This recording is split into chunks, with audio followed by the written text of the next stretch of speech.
just want to thank you all for joining us so much for another edition of Friends at the Bowers. We started this program to create some virtual member perks, and we're so glad that the program has grown and that the generous speakers have come on board, including Kara. So thank you again. If anyone doesn't already know, Kara Cooney is a renowned Egyptologist, author, and a professor at UCLA. I'm going to plug her book really quickly that I happen to have. She's done amazing work at the Bowers in the past as well, with book signings and lectures, and she's a dear friend of ours, and we're so grateful to her for being here.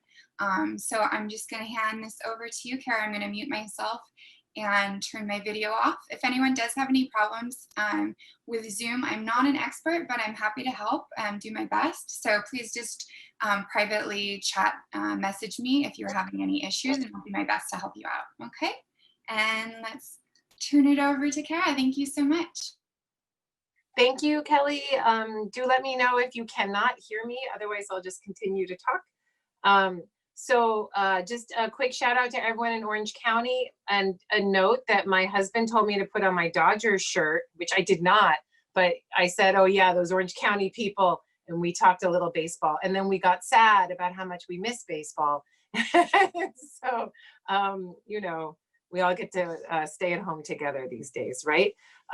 The second thing is to tell you that I have my drink in hand I call this my Corona cocktail, which is whiskey and some other things and a whole lot of ice, because if I didn't do a whole lot of ice, I'd get into a whole lot of trouble during coronavirus, because everybody knows that coronavirus makes people have more drinks than they should.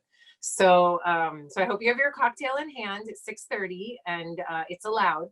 And you should know that for there's a lot of Egyptology conferences going on right now. And a friend of mine just did a talk the other day in which she was talking about scribes and bureaucracy and ancient Egyptian ways of governing society. And she had a word, and it became a drinking game, is that every time she said scribe or something, everyone had to take a drink. And it was, but I won't do that, because the Bowers will get in trouble for that. That would be inappropriate. But if anyone wants to do that, they may. The other thing I wanted to say is that I've spoken in the Norma Kershaw Auditorium more times than I can count. And so I'd like to give a shout out to Norma and to her generosity in creating that space for so much education and communication to take place. It's been very meaningful for me and for my career. And I'm very grateful to Norma and all that she does to support the Bowers and Orange County and education in general, and UCLA as well. I don't see any questions in the chat box yet. I have it open in front of me, so you guys can start putting those in and not worry about distracting me. So go ahead and put questions into the chat. What you do is, if you're on an iPad, go click on more and just put the chat in there. Otherwise, you should be able to see the chat box on your computer as one of the icons, and you can click on that and go ahead and just start putting in questions as you like for the Q&A. A lot of people, one question that was already shared was asking how I have been spending my time during the lockdown or the safer at home orders. I know in Orange County, it's a little less severe than it is up here in Los Angeles. Here, it's been pretty, I think, more quiet. I stood in the middle of Centinela Boulevard the other day and did a spin around like the hills are alive. And that was pretty fun. It's not something you get to do every day. I'm not saying I would try it on the 405, but it was pretty interesting. Okay, good. We have one question. I'm going to get to it soon. Keep putting in more questions, so we have lots to go with. So that's great. So my coronavirus time, I'm in my office, my home office. I come in here. The first month and a half of coronavirus, I stayed in my home office all day. And I then gained 5 pounds. And so now what I do is, instead of sitting in my Corona office all the time, when I have a phone call, I walk aimlessly around the block like a crazy person with my mask in one hand and the phone in the other. And then if I see somebody, I put on my mask, and it helps me to stay more active and more engaged.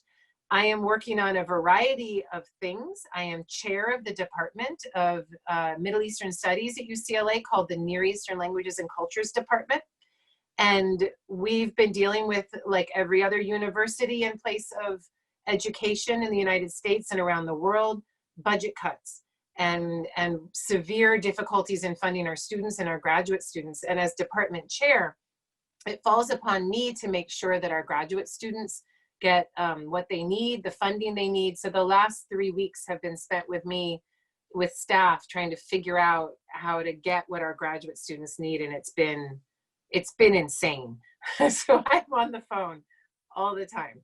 The other thing that I am doing is working on a book called The Good Kings, pulling aside the veil of authoritarianism in ancient Egypt.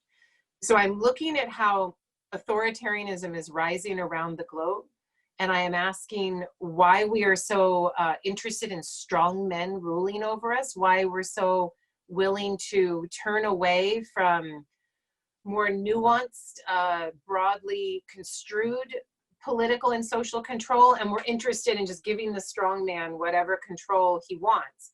And we see this in countries all over the place. Even in democratic countries, there can be authoritarian personalities at play. And so as I see this in my own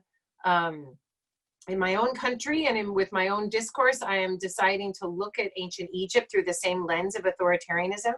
And I'm trying to understand why we're so attracted to it and why we see it as morally good. So it's causing me to look at ancient Egyptian kings through the lens of this authoritarianism. And I've picked 5 kings of ancient Egypt to examine in this way. I'm looking at Khufu, the builder of the Great Pyramid. I'm looking at Senwosret III of the 12th dynasty, one of the men who expanded the hegemonic control of Egypt farther than ever before. I'm looking at Akhenaten, who may have been the creator of the world's first monotheism, moved the capital, created a radically new religious scheme that he forced all of his elites to follow or encourage through coercion. And I have Ramses II in there, of course, Ramses the Great, who has his entire, I talk about him as the celebrity king who is putting his Battle of Kadesh reliefs all over Egypt. Lacking a television, he has to spread his narrative in some way. And so on dozens of temples throughout Egypt, he puts this narrative of this battle that he actually lost, but he creates it as a victory that he alone could win, and puts this alternative narrative all over these temple spaces, and creates himself as a celebrity. And there are images in temples of him worshiping himself, or worshiping his name, or worshiping a statue of himself. One of my favorite images of Ramses II that I just showed in my class is of the king himself standing upon a seated colossal statue, on the lap of a colossal statue. So he's standing on a divinized version of himself as the divine king. And on top of that, he's throwing out these golden treasures to his loyal soldiers. And it is the celebrity king par excellence. And then the last king I'm going to focus on in this book, The Good Kings, is Taharka of Dynasty 25, who's the Tirharka of 2 Kings in the Bible, and examine how a king from the south could come up and take control of Egypt to its north. So that book, I'm hoping to finish the text of by the end of the summer and hand it off to the editor for their ministrations. And we hope to get that out and in press, probably within another 8 to 10 months. So there'll be another book out with the Kara Cooney name on it, which is she says confidently, inshallah, as the Egyptians would say, within the next year or so. And so that'll be exciting. So that's the main thing that I'm working on during coronavirus, which is pretty significant. Okay, so now I'm gonna jump into your questions. And the first one is by Carol Turk, and it says, I saw the picture of your mother and grandmother in Egypt. Did they inspire your interest in Egypt? Well, maybe some of you can you see the picture right here over my shoulder? That's my grandmother at 16 in 1910. So it would have been 1926. and she has the flapper haircut and everything. And this is my grandmother on my Italian American side, who she grew up in Chicago, and she grew up speaking Italian, and she grew up living on Washington Boulevard in Chicago, if any of you know what this means. With the large extended family, everybody got a floor of the big apartment building, so she had to live with all of her in-laws. And she came from the Abruzzese region of Rome, near Rome, up in the hills, out in the boonies, actually, not in their city of Rome, but near there. And moved to the United States. Actually, she was born in the United States, so her father moved to the United States. But she married a man who was from Naples. And this man from Naples has a really interesting genetic past, or so I've been learning from my mother's ancestry and 23andme.com genetic tests. So my grandmother, when she married this grandfather of mine from Naples, well, she's 5'6", and I think a lot of you know how tall I am, 6'1". And my 5'6" grandmother in the Italian area of Chicago, they thought she was the hugest thing that they had ever seen. They called her a gigante. And she ended up marrying this little man who was only 5'3", and he had to stand on a box. And so now that I'm married to my husband, Remy Hiramoto, who's Japanese American and half Spanish as well, he's about 3 inches shorter than me. So, you know, I'll make him stand on a box. But here's the cool end to my story. No, my mother and my grandmother did not inspire any sort of interest in Egypt in me. And my grandmother, who died when I was, let me think, like 28, I think. So I got to have her in my life for a significant amount of time. Dear woman, I just found out that on my Italian American side, my mother is 20% Middle Eastern. We had no idea. And she's Armenian, Caucasus, West Asian, Lebanese, and a whole lot of North African, including Coptic Egyptian. So they may not have inspired me to study ancient Egypt, but genetically, I now know that I'm actually part Egyptian. And for me to find that out in my late 40s, having already devoted my life to ancient Egypt, that's pretty stunning and pretty awesome. So I guess they inspired me in ways that I don't even understand, because I don't know why I study Egypt. It's a really weird and strange thing. Okay, our next question is from John C.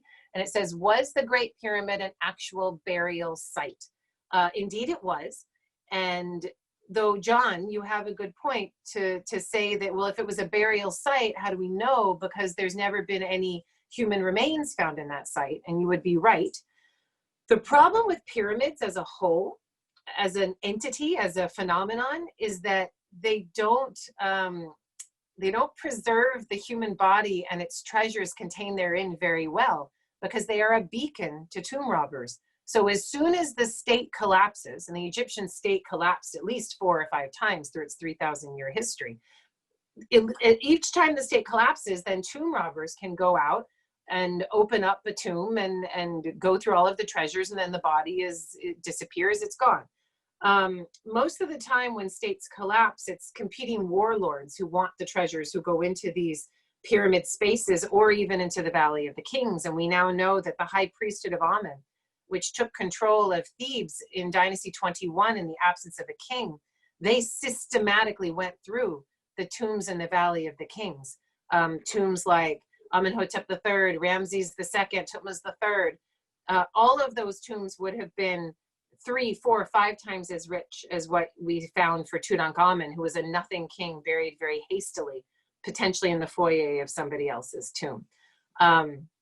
So in answer to your question about the pyramid, all of our evidence, including a sarcophagus found in the Great Pyramid and other pyramids on the Giza Plateau and elsewhere, strongly suggests that this was indeed used as a burial site. There's also cracks and breaks to open these pyramids with chisels and other tools, suggesting that people did break into them. It wasn't a good idea for the kings to bury themselves with golden treasures and to cover their bodies with golden coverings, which of course they did. Otherwise, why else are you going to break into one of these sarcophagi to try to get inside? You're going to take all of the treasures. High priesthood of Amen did the same thing with the tombs in the Valley of the Kings. So yes, now what your question implies, John, is that the pyramids were meant for something else. And this keys into an ancient aliens phenomenon that people see on History Channel. This idea that the pyramids were so extraordinary, such miracles on earth. And the Great Pyramid of Khufu is 50 stories high. It is a veritable man-made mountain of stone. When you're standing in front of them and you look up at those 50 stories, you cannot believe that human hands could have built it. It seems like it is otherworldly. It seems like it's beyond human comprehension and human ability. When you think that way, anybody, all of us do when we're standing in front of that pyramid, when we start to think that way, that the pyramid couldn't have been built by human hands, we are falling into the trap of propaganda that has been so skillfully set by Khufu and all of the other Egyptian kings. We are believing them to be non-human, otherworldly, superhuman, which is exactly what they want us to believe. So that propagandistic message is still working on our simple human brains. And that's why the pyramids, I think, are stunning. That's why I had to include Khufu in my book, right? Somebody who has to build these pyramids. It's an important lesson for us all to see. Okay, so let's see. Christine Kelly, can you talk about your ideas in your book a bit? I'm interested why the US is so resistant to having a female president when other countries are more open to that idea. Christine, I will point out that I think within patriarchal complex society, that's 3 very big words, patriarchal complex society, which has been ruling humanity for the last 10,000 years, female rule is rare. It's not a normal thing. And for those countries that have elected female rulers, I hope that you will note that they're all parliamentary, which means that you don't have one person, one vote, as we do in this republic, electoral college aside, and that is a different lecture to be given by a different person. But when you have an organic system, then it is very, very hard for a population that is enculturated to be hostile to females in power to vote for one of those females. I'm a bit cynical about this myself. Let's see what the future brings. I think things could change, but we can talk about that going forward. In a parliamentary system, you vote directly for your representative, legislature of some kind, who then votes for your prime minister, chancellor, whatever. And so you get Angela Merkel, Theresa May, Maggie Thatcher, and so on and so forth. So you do see places like India having female leadership over a significant amount of time. You see Germany having that female leadership. You see New Zealand, many other places. And this is very much in the news today about what female leadership means versus male leadership. Now, this is a tricky point because I just said Theresa May and Maggie Thatcher, whose policies were certainly not feminist and definitely not in the best interest of most of the females in their countries, in my opinion. But that, and so I don't want to give the simplistic answer that just because a female is occupying a position, that she's going to follow suit on a means of governing that is going to benefit females. I think that females are going to work for the system that elected them into power. So if somebody like Theresa May and Maggie Thatcher are elected into power by a more anti-feminist group, then that is the side that they will support. When I'm voting, for instance, I don't vote for somebody who's male or female. I vote for somebody who holds the same values that I hold. I think that the male-female thing is a little bit tricky. Bringing up some of the articles and discussions that we've seen about the coronavirus pandemic and female rule, I've been reading those quite carefully. And the best one I found was in The Atlantic, which made a point of saying, it's not that females necessarily rule differently during the pandemic, but it is that the strong men, the strong male leaders, the Bolsonaros, the Putins, the Trumps, are being exposed for that strongman leadership not functioning as well. And so then some of those female leaders are going to be, they'll get some shout outs and everyone will say, oh, they're doing it better. I think that's a slippery slope. It's a dangerous path. My husband, Remy, we just discussed this and he's like, you watch, as soon as there's a rise in coronavirus cases in New Zealand, they'll crucify her for it. So, and I think he's right.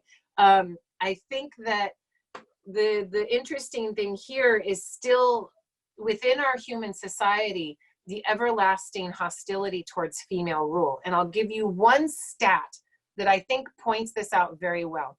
And that is that the CEOs of Fortune 500 companies in the United States the percentage of female CEOs is 6%, single digit. And that is shareholders voting directly for their CEO. Whom do they want to rule over them? Executives deciding who their CEO will be, who they're going to keep in power and who not. Females have abysmal chances of getting put into a position of power when people are voting organically and directly for them. That's a really depressing statistic, and I would counter it with a military statistic, which is that 25% of females in every branch of the armed forces, 25% of officers of every branch of the armed forces, except for the Marines, are females, which has been a meteoric rise over the last 20 years. And here's the depressing part, though. Those females were put in place in a very strict hierarchical system. A general says, this works, we want it to be so, and it is so. And so you get a very quick move of females into the officer ranks. If human beings decide as a group, one person, one vote, whether they want a female to rule over them, they're like, oh, no, no. But if somebody tells them, they kind of have to. Whether it's in an authoritarian regime like ancient Egypt, or it's a military hierarchy, and you have to support your female CO, then people will do it. So I think that people need to be pushed in this direction a little bit more. Yeah, these are, I'm kind of giving you a depressing story overall. Ancient Egypt gave us 5 female kings, and that means that they could rule, and they did rule. But the depressing part of it is that they came to power in an authoritarian kingship. They served as placeholders for the most part. As soon as there was another man ready to rule, they were moved out of position. And if they could be removed from the history books because they were successful, they were. And if they were kept in the history books, then like Cleopatra, they are a cautionary tale. I'm not interested in using Egyptology as revisionist history to try to give people a story that makes them feel good about humanity. I am here to try to see what it is that the human animal does so that we can potentially transcend it. That is what is of interest to me. So that was my long-winded answer to your long question, Christine. Sorry about that. How did Egyptians handle pandemics? Any lessons learned? There's a lot there. The ancient Egyptians don't mention pandemics in their texts. Like they have this whole set of pessimistic literature in which they talk about a time period of civil war, of famine, of times when they even say when people were eating people, when everyone's fighting in the graveyards and things are horrible, warlords are at each other's throats. They talk about those time periods quite freely in this pessimistic literature because they can set the great warlord up, the future king, the one who's going to bring centralization and prosperity back to Egypt. They can set him up as a great hero. Pandemics don't seem to allow the ancient Egyptians to set their hero up because there's not much people can do against a pandemic. The hero, the Egyptian leader, is going to be just as vulnerable to the pandemic as anybody else. He may be considered divine, but they know his body is as human as anybody else's. And so the pandemic is unspoken. It's not discussed. And I looked through a number of pieces of pessimistic literature and I didn't find a mention of disease or plague anywhere. It's always war and famine and what the leader can do to serve his people. There is an interesting thing that the ancient Egyptians did do, and one king in particular. There's a king named Amenhotep III who set up a giant solar calendar in his courtyard, in his temple of millions of years in Western Thebes. And this giant 3-dimensional calendar had a marking for each day of the year. But that marking was 2 lioness statues, Sekhmet, Sekhmet. One for good fortune, one for bad fortune. There were 2 of these for each of the 365 days. So there were 730 of these human-sized, full-size, seated and standing Sekhmet statues, and probably another dozen or so in addition for decans and the 10-day week and other aspects of this solar calendar. And so the ancient Egyptians, to deal with pandemics, they did so in a very religious way, which of course many of us are doing as well. They would stand in front of the two Sekhmets, both of them their goddess, not one good and evil, both of them serving humanity, both of them needing to be propitiated. One of them was going to win and one of them was going to lose on a given day. And you would give offerings to both. You would give offerings to this lioness goddess and beg that she be propitiated and calm and keep you safe. Because in the Egyptian mindset, it was the goddess's violence, her propensity to smite humankind for acting against her father, the sun god, her propensity to be vicious in a kind of ancient Egyptian karma, ma'at. If humanity needed to be taught a lesson, the pandemic was the perfect way of doing it. And so people would stand, priests and other people would stand in front of this pair of Sekhmets every day with offerings saying, please, today, please, will you be kind to us today? And most of what ancient Egyptians did in these times that we can see and touch was religious. But I guarantee you, even though they don't talk about it directly, the Egyptians didn't like to put these things, put pen to paper because it gave it so much power. They preferred instead to keep it as unspoken as possible. But I guarantee if there was a plague afoot and these things did happen, they would have known to stay inside their homes. They would have known that those people that were outside of their homes, that were exposing themselves to more people, were getting sick, and that those who could somehow keep away would be safer. And then one final point, which doesn't necessarily has to do with pandemics, but it has to do with intestinal epidemics, parasites, other things. You know, the ancient world, it didn't have the antibiotic.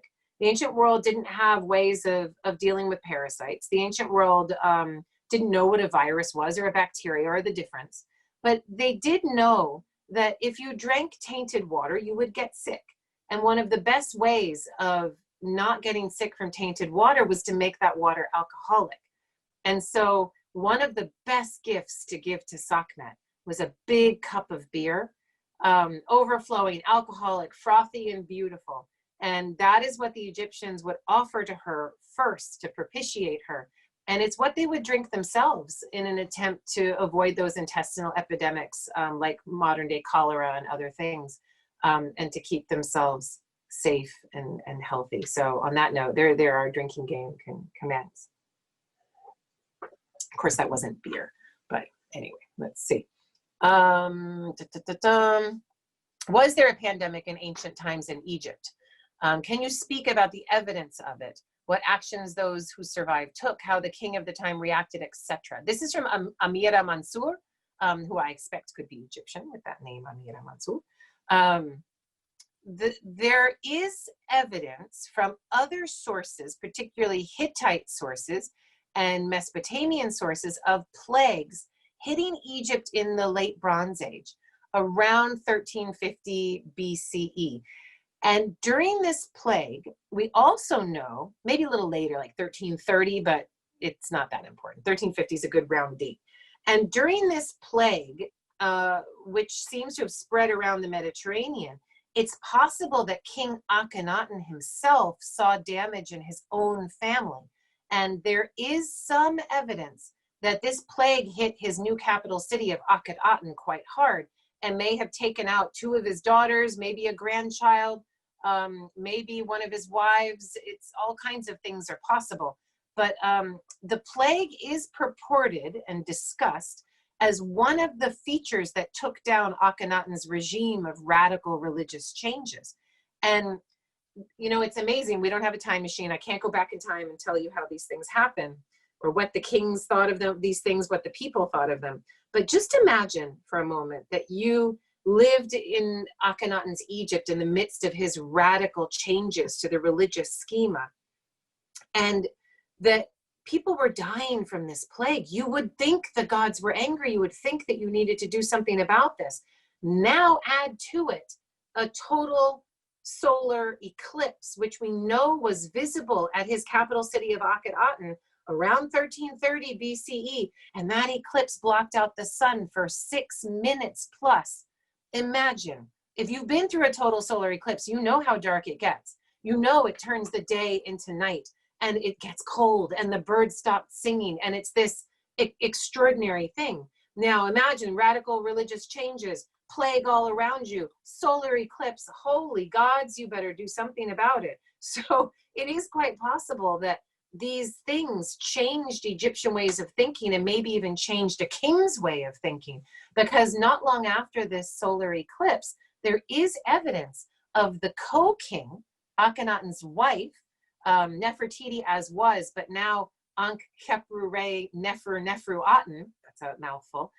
There is evidence of Nefer-Nefru-Aten as co-king going to Thebes, telling people that they can worship Amun again. There's evidence of things opening back up, to use another phrase that we hear often when we're talking about the pandemic. Okay, let's see. Robin, was Ramses the Great the pharaoh of Exodus? Such a hard question, Robin. So I've just hit upon this in the book that Kelly held up, When Women Ruled the World, and it's in my chapter on Tawasret, a female king of the 19th dynasty. And if I'm gonna pick any time for the king of the Exodus to have lived, I'm going to pick the Ramessid period. You're right on point. Let me start a little further back. Just because this is a narrative, a fantastical narrative of parted seas and the Pharaoh's heart being hardened and the 10 plagues and all of these amazing things, doesn't mean that there aren't kernels of historical truth. The Egyptians and people of the Levant had back and forth connections for generations, if not millennia.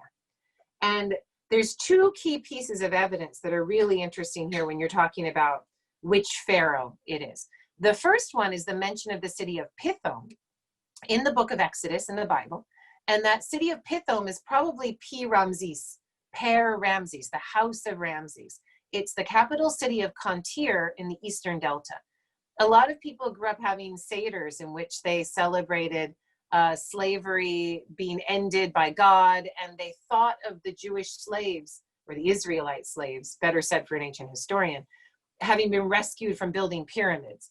But if you read your Exodus story, your Exodus narrative, you will see that they're building the bricks without straw for the city of Pithom. That's what they are building. So you have to connect it with the Ramessid period. Can't be Seti the first, because the city of Pithom didn't exist then. So it's got to be Ramses II or later. The second piece of evidence, actually I'll probably give you three, but it's fine. The second piece of evidence that helps me to pick a pharaoh, if I'm going to do it. And remember, pharaoh is a biblical name. It means, it's a biblicization of an Egyptian word meaning Per-Aa, the great house.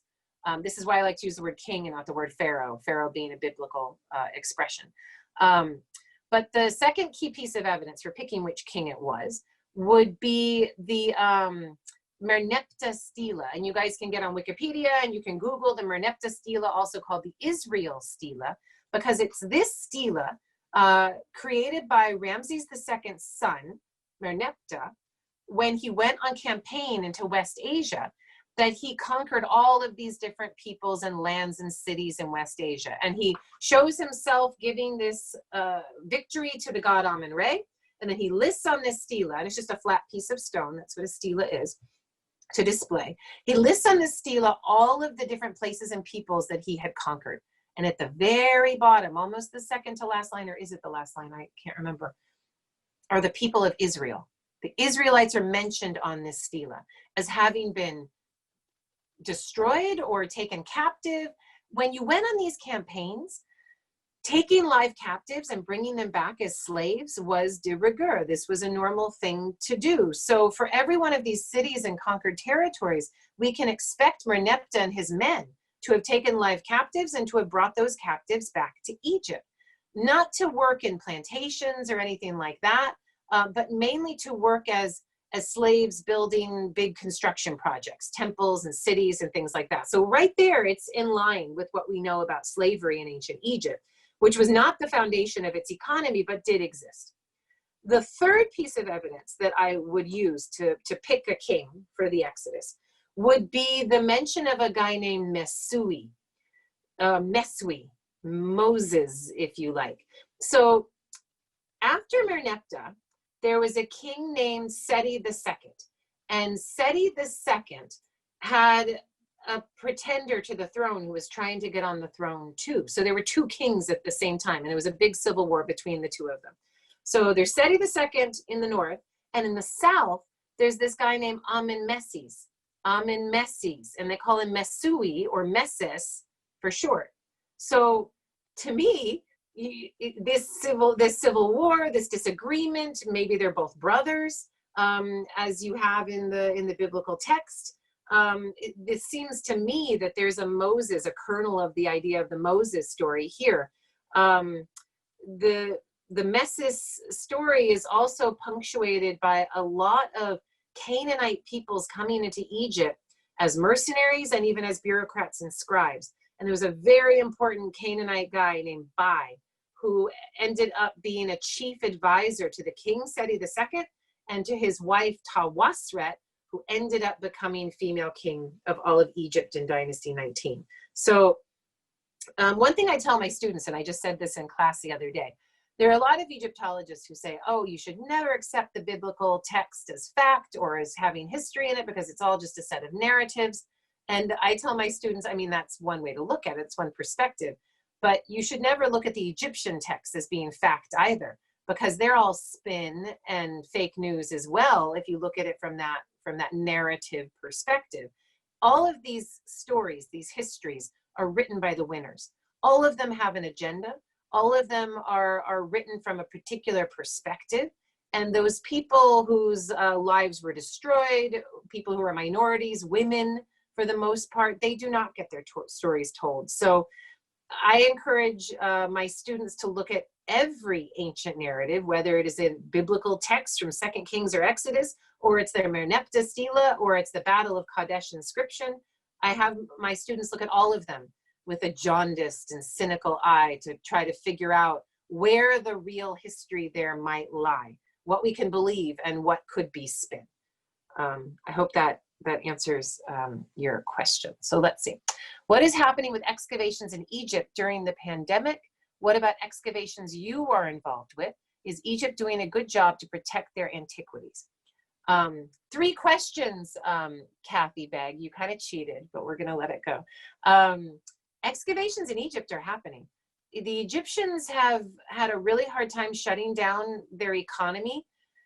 I think India's had a hard time with this. I've heard of other countries like Afghanistan having a hard time with this. Shutting down one's economy is something that only prosperous, fully functioning states can do.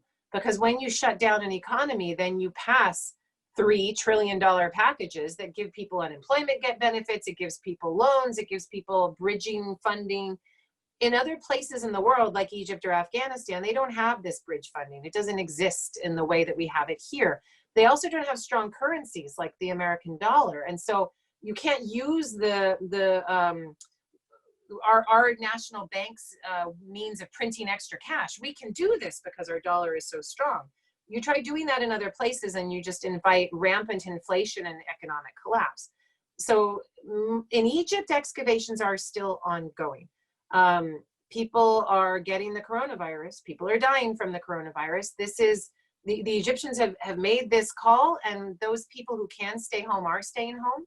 So just like it is here, in the same way that it is here, the people who have to work have to go out and work, and the people who can stay home do stay home. It is very much a question of haves and have-nots, of privilege and entitlement. It is the same in Egypt. Excavation in Egypt is almost certainly always run by people who need to work, and so that excavation is still ongoing. I know I talk to Egyptians all the time, and in universities, to avoid super spreader events, they have decided to have people teach in the morning and then in the afternoon, and have students sit farther apart and wear masks. So they are doing that kind of thing. But they're still going to campuses, and they haven't the technology and the resources to do the Zoom teaching like we can do and like I do, and I'm doing this quarter right now. So the other question was, what about the excavations that I'm involved with? I had to postpone coffins work that I was going to do in Naples in September. So that is going to be happening now next year in June. A number of my graduate students who are going to go all over the Middle East have had to postpone those excavations. And that's the other reason, as chair, I was scrambling because I had to find them teaching assignments and other things so they could get summer funding, because they were supposed to be in Morocco or Tunisia or Tel Aviv or Egypt or someplace, right? So, yeah, they're as affected by things as anybody else. My excavation, my new excavation will be happening in Karnak, not inside the walls of Karnak, but just outside of the north-south axis and the 10th pylon. And I was hoping to go in December, and we can cross our fingers and hope that I can still go in December. Epidemiologists are not filling me with hope about going in December. However, I'm getting my antibody test tomorrow because I know I was exposed through one of my students. And I know that somebody very close to me has gotten very, very ill. And I was with her days before she got sick.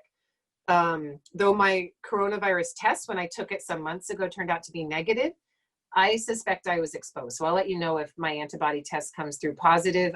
I think it'll make me feel more confident about traveling if I need to.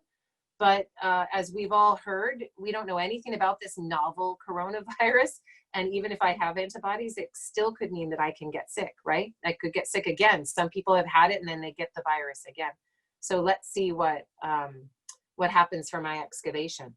And then you ask, is Egypt doing a good job to protect their antiquities?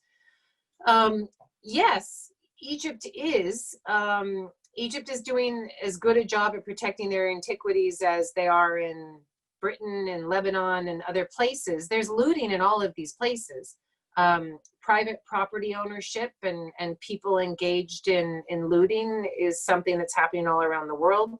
One of the best things that we can do to protect antiquities from being traded and from being looted is to stop buying them on the antiquities market. So that's something I always try to encourage people to do, to try to stop the source. It's a funny thing that, you know, you're bringing up antiquities being protected. As soon as I found out that the Elgin marbles had been blast cleaned and all of the pigment that was on them removed, I stopped thinking of Europeans as able to protect their antiquities.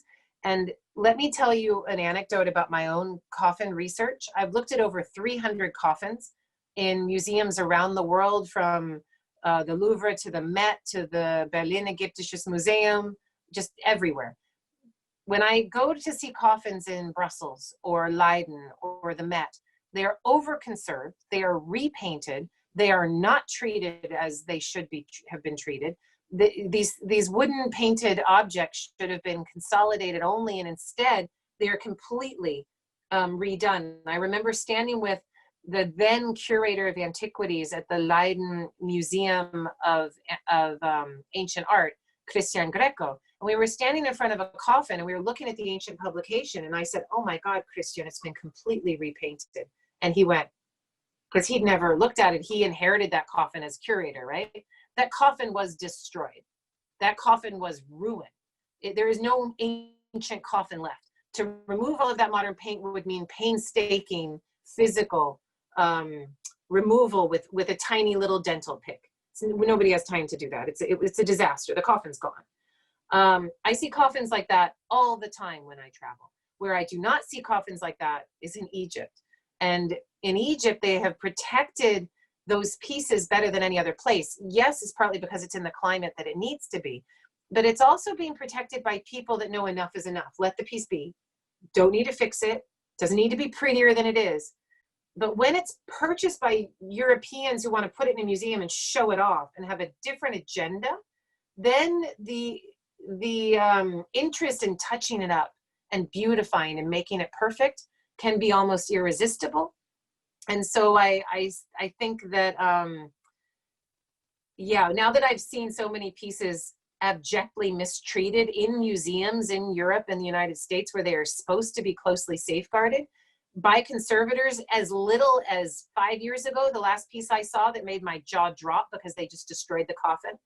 I don't think that way anymore. And I also think that this, here, I'll grab her, that this piece that is now in Berlin in the Egyptologist Museum left Egypt under less than savory circumstances and should indeed be returned. So objects can be destroyed anywhere. World War II taught us that. So how many pieces were firebombed and destroyed in London, in Berlin, by Europeans against Europeans? And you haven't seen that kind of damage in Egypt, not yet, not that I've seen.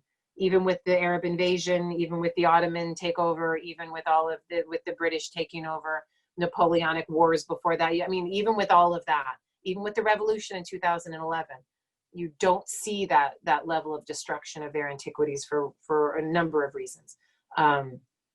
Europeans are, I don't know, and it's a little more brutal, this destruction. So let's see, Amira, I know you're half Egyptian. Well, I'm only like, let's say 5%, but come on, that's better than what I thought. So we're gonna go with it. Okay, let's see, Eliza Jane. We've heard about the warnings of curses on burial sites and how they didn't really deter grave robbers or excavation. Can you think of any warnings that would have actually stopped explorers? And we have a little postscript here, parentheses. I've been reading about the difficulties in writing warnings about nuclear waste sites that people in the distant future will understand and or take seriously, and thought it was an interesting parallel. Oh, that's cool. This is interesting. I mean, I'm a social historian. I study human beings and their normal and best reactions. This is what I do. And I don't think there's anything that you're going to be able to put onto these sites that's going to make people not want to break in and take their stuff. Doesn't exist. Doesn't exist. I think the reason that people put these treasures in the ground in the first place is not because they wanted, not primarily because they wanted to use them in the afterlife, not primarily because they wanted to bury their dead with respect, but primarily to compete with each other in a social arena. If you're going to bury somebody with a tremendous amount of gold, trust me, people are going to be watching you, maybe in a closed society of only 12 people, but you will demand that people watch you put that stuff in there, or you will let it be known that you put that stuff in there and word will spread. People put riches in with the dead because they want to aggrandize their families. And the adage that I always use with my students is that the dead do not bury themselves. And so I don't think that the dead are taking these things with them. The people who are putting these things in them is the heir to the throne, or the heir to the family title, or the heir to the house. So it's part of making a claim. So when the king dies, the next king buries the king and then puts all the beautiful riches in there, gives him the gifts, propitiates the king, makes him into a god, seals it up and says, I did that. Now I am the king because you saw me do that humble and beautiful gesture of burying my king. But at the same time, he proved all of the wealth that he had, all of the power that he had. He displayed that he had disposable income to put into a hole in the ground. Once these things are sealed, I guarantee you that even kings would be opening up these things when no one was looking and maybe taking a few trinkets out here or there. We know this from King Tutankhamun's burial, that when he was interred with all kinds of gold and riches, a lot of these things were removed by the very people who buried him in secret. So you go, oh, look at us, we're bringing these things, we're putting the tomb, it's in the tomb. Thank you, King, tomb is sealed. Just take it. These things get taken. I used to be more protective of the dead stuff, and I am not anymore. If the dead are going to bury themselves in a coffin of 269 pounds of solid gold, as Tutankhamun was, they had it coming. They should expect that people are going to go into their tombs and try to get all of their stuff. And they do. The Egyptians figured this out as well. You've actually hit, who's asked this question again? Eliza Jane. You've actually hit upon a topic that is near and dear to my heart, because I study collapse, and I study collapse through the lens of funerary behavior. So I study coffin reuse, how the ancestors were taken out of a coffin and the coffin was re-commodified, replastered, and repainted for a new dead person. I study how people invented defensive burial systems, knowing that they had taken riches and coffins from other people and knowing that it would happen to them. So they invented all kinds of defensive strategies to stop people from taking their stuff. And I just had a really fun Facebook correspondence with Steve Harvey, Stuart Tyson Smith of UC Santa Barbara, and my grad student, Nick Brown, about this wonderful defensive strategy that was invented at the beginning of this 22nd dynasty. But Tutankhamun engaged in it as well. The wealthy elites did as well. Where you bury the dead, you put their coffin lid on, and you're like doing all the funerary rituals, and during the funerary rituals, you take this black resin, which is made of tree resins that has been cooked down to get really dark, or it's made of bitumen, partly like a petroleum product, but it's this black goo, and it can be made of all different kinds of things. And you take this black goo and you pour it all over the piece after you put the lids on, everything's in there, or that you do it on every lid for Tutankhamun. Mummy goes in, pour on the black goo. His body was stuck to the bottom of the coffin with this black goo, like this thick. Put the lid on, black goo. Put the next lid on, black goo. And in a way, it's like, I thought of it as a marking so that people would know if somebody tried to steal the king's stuff right when he was being buried. Because if the people know that the biggest loophole, the biggest weakness in this system is when the people who are burying the dead, like, here's my pencil of gold, I put the pencil in, I'm the one that when no one's looking is going to steal it and put it in my pocket, right? But if it's been covered with black goo, even if I'm right there, I'm front and center, I'm looking at it, there's the golden pencil, I could take it, but I can't because it's covered with black goo, and that sticky stuff is going to get all over me, and it's going to be like that purple dye that they put on the money when they give it to the bank robbers, or that the dye that they put on the little packets of expensive clothes so that it explodes and it ruins the thing, and then everyone knows it was you. So there are all kinds of defensive strategies to get people to not steal things. I think those are a little more useful than any kind of curses. When people are hungry, they don't care about the God that curse is invoking. They'll have a different God. They'll have another way of getting through to justify that in their head. If they're hungry and their family is hungry, no curse to any divinity is going to help them, or to help you, the dead person, from getting your stuff stolen. So I'm much more pragmatic in terms of funerary goods being stolen. And since I study caches, collections of burials that have been left in place for thousands of years and then discovered by archaeologists down the line, sometimes undisturbed, you can see that those things that are undisturbed have just been forgotten or covered over, or they forgot to look in that corner, or the people were so defensive because they're dealing with the collapse and everything getting stolen that they hide it so well and leave it unmarked that's why it lasted for millennia and people don't even know that it's there. So, you know, I don't think curses are going to do it. And I don't think that curses necessarily work either. I'm not saying the dead want their bodies desecrated or ransacked, but most of the ransacking and looting was happening in ancient times. And so much of it was rich people stealing from other rich people. And the narrative that is given to us is that it's a bunch of poor hoodlums going into the Valley of the Kings in the dark of night and doing horrible things and taking stuff, when all kinds of other evidence shows that it was the very top of society, the high priesthood of Amun in dynasties 20 and 21, who are systematically opening the tombs in the Valley of the Kings. Imagine what was in the tomb of Ramses II, just for a moment, going through those tombs and funding their regimes with that bank vault of wealth and material. The other way you know it is that Susenes I, the king of Tanis in the north, was buried in the reused sarcophagus of Merneptah. That doesn't just happen. That sarcophagus was in the Valley of the Kings at some point, and Merneptah's body was in it, inside of a coffin and a coffin and a coffin, and so on and so forth. But that piece was removed by the high priesthood, and then making a deal with the king to the north. They're like, oh, we got this really nice granodiorite sarcophagus. You want it? And he's like, yeah, I'll give you this. You give me that. Okay, cool. But he can't get that granodiorite, and the Thebans can, not because the mines are working, because they've had to shut those down because of the collapse, but they can get into that bank vault of those tombs. So sorry, Eliza Jane, you happen to hit upon a topic that is very near and dear to my heart. So yeah, I'm just as cynical about that one as I am about female power. That's horrible. Just one thing before I get to the next one about the female power. I don't want to leave you with this idea that we'll never get there.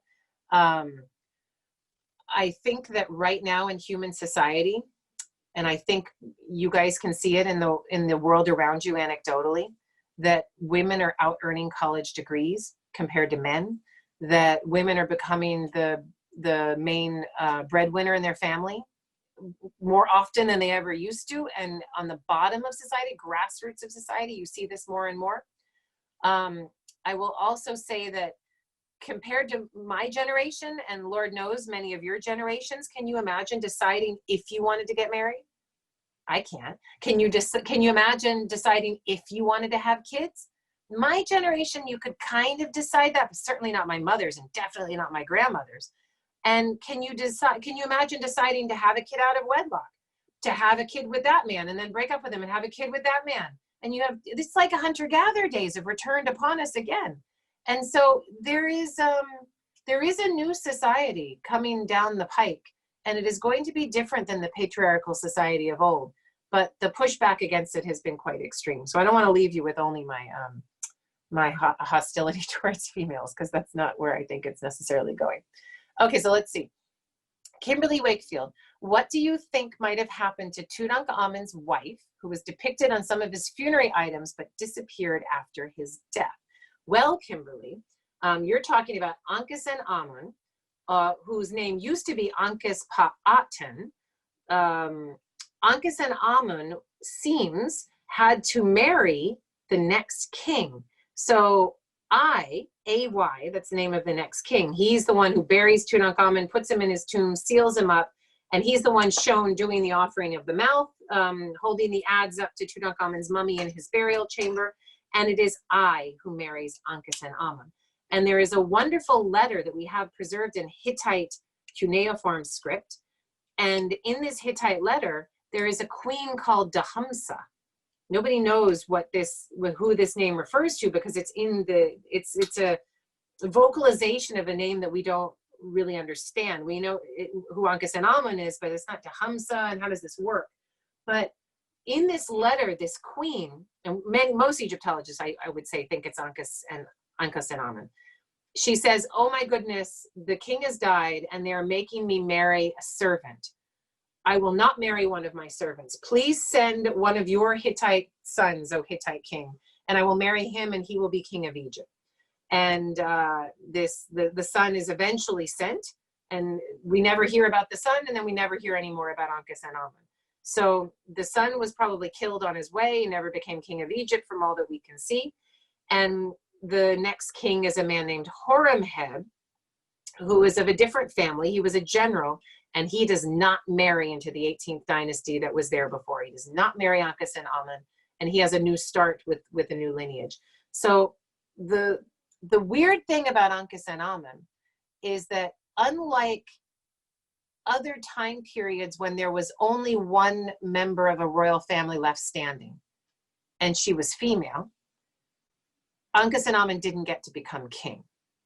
At the end of the 12th dynasty, there was one member of the royal family standing, Nefru Sobek, and she was king.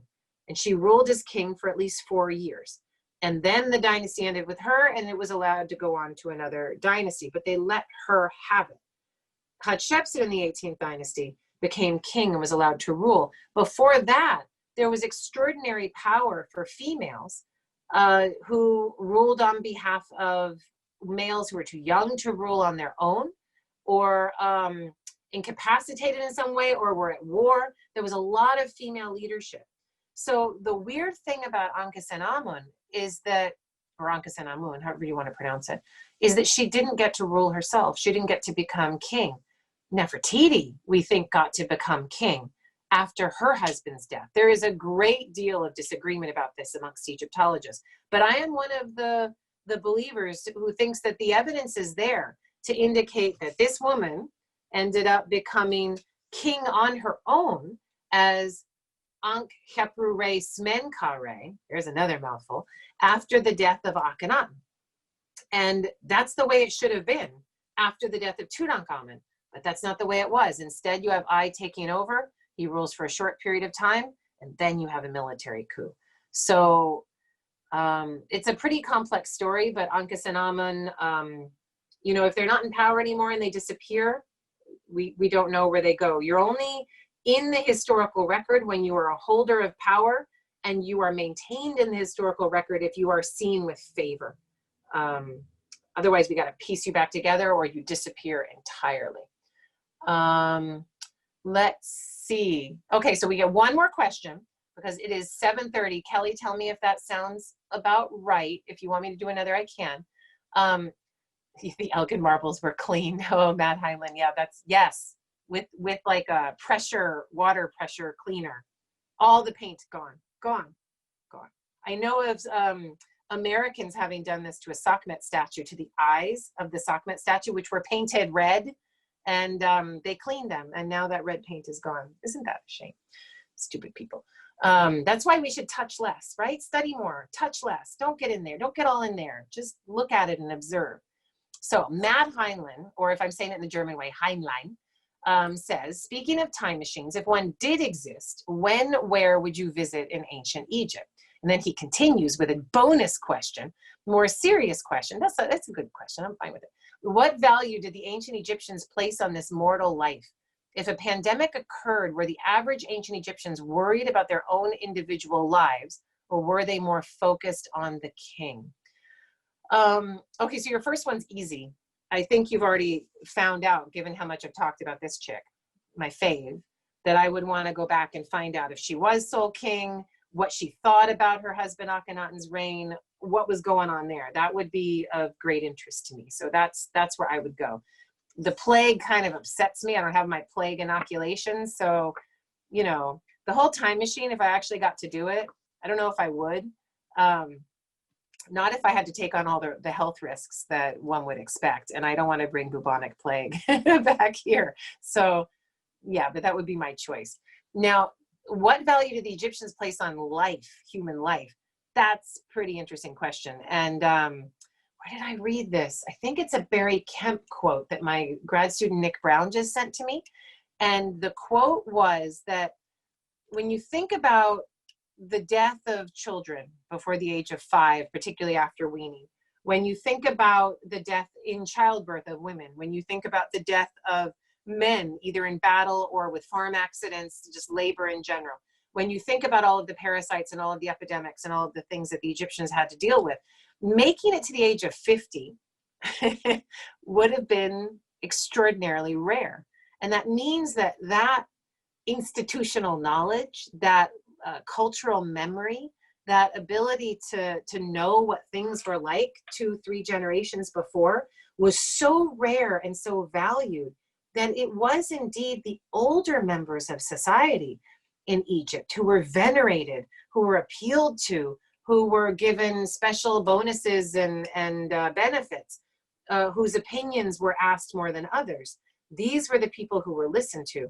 This is completely upside down in our society today, where we value youth and beauty and perfection, and we do not value the aged, we do not value experience, and we do not value cultural memory. We're always looking to new and the fashion and who's inventing something else.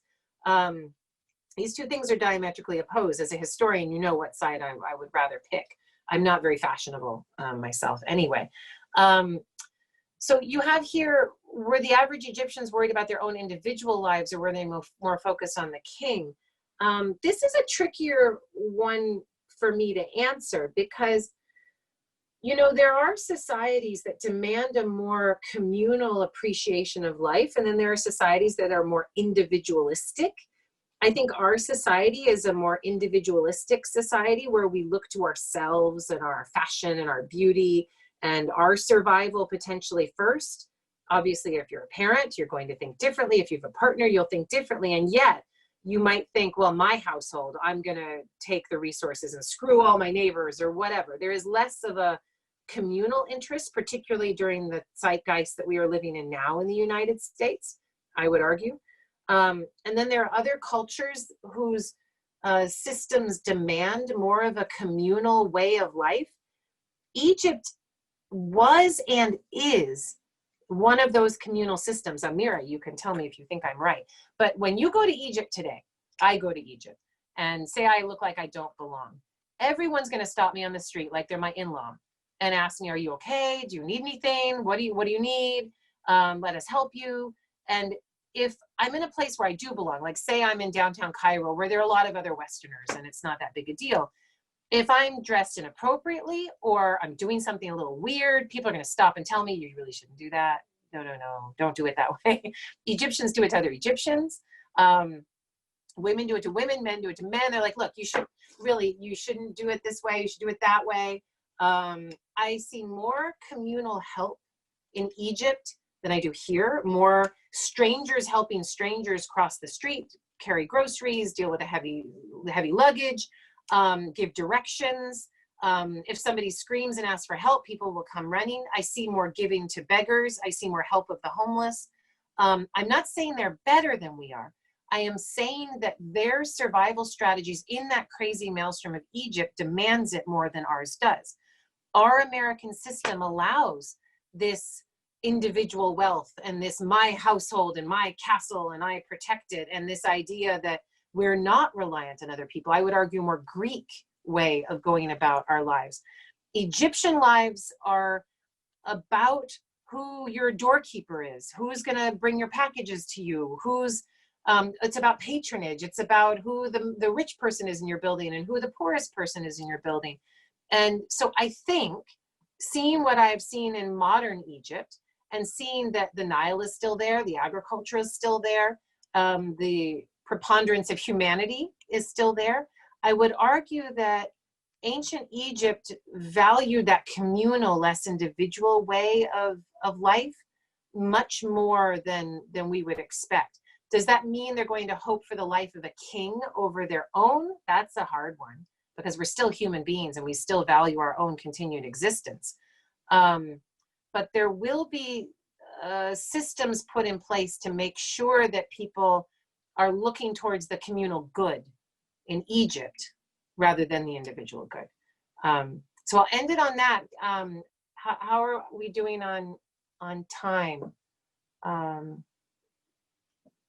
There we go. Hi. Thank you so much, Kara. That was fantastic. I really appreciate it. We are just a little bit over an hour now, so we can go ahead and call it an evening. Thank you so much. My pleasure.